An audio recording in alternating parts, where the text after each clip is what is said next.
তাইলে আপনার সস্তায় ওখানে মাছ দেখ সাজেন ভালো টাকা দেখে একদিন তো যাতে হবে দূর বেরিয়ে আসে দেখে আসলে পরে যাওয়া সহজ হয়। কিন্তু প্ল্যানে থাকেন আগামী বছরে আমরা যাবো কিন্তু আগামী বছর যাতে পারবো না জানি তারপরের বছর শেষ যাবে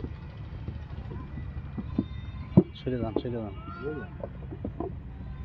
আগামী বার যাতে পারবো না তারপরের বার শেষ যাবে আগামী বছরে আপনি তো ডাক্তার মশাই কাজ যাবেন যদি বাইসে আল্লাহ দিলে যদি হয়ে যায় খালি বারে তো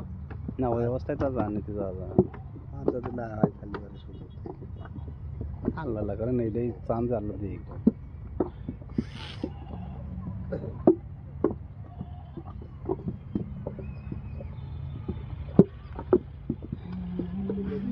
এক বছর খানিক হইলে তারপর যাওয়া হবে হ্যাঁ এক বছর বয়স হলে না সেইবার দেখলেন না কক্সবাজারের সালার গেদা আনিয়েছিল কারা কারা তবে এই আবহাওয়ায় নিয়ে যাওয়া যাবে না এবার এমনি গেলে খুব ভালো শীতের ভিতর যাতে হবে সমুদ্র সৈকতে তো গরম বেশি শীতের ভিতর যাতে হবে আর নাই আর 15 দিন পরে যাতে হবে সন্ধ্যার দিক গেলি আমি ছেলে পিলে নিয়ে গেলাম ওরা যদি বালি না করতে পারলে মজাই না করতে পারলে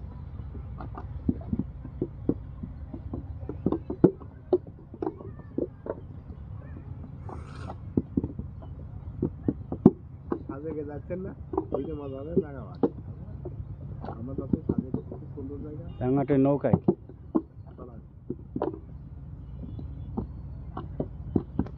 ট্রলারে আপনার বিভিন্ন জায়গায় স্পট দেখে নিয়ে যাচ্ছে বুঝলেন কি বড় নদী না এমনি নালা মতো নদী সে যায় ট্রলারে চারি পায়ে দিয়ে মানে বিভিন্ন স্পট দেখে নিয়ে যাচ্ছে নামা লাগবে না ট্রলারে করে দেখে নিয়ে যাচ্ছে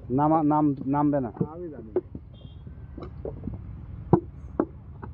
মানে এক একজনা 300-400 টাকা করে ট্রলার ভাড়া নেবেন মনে হয় বুঝলেন 40-50 জন চলবেন একবারে বুঝলে বিভিন্ন জায়গায়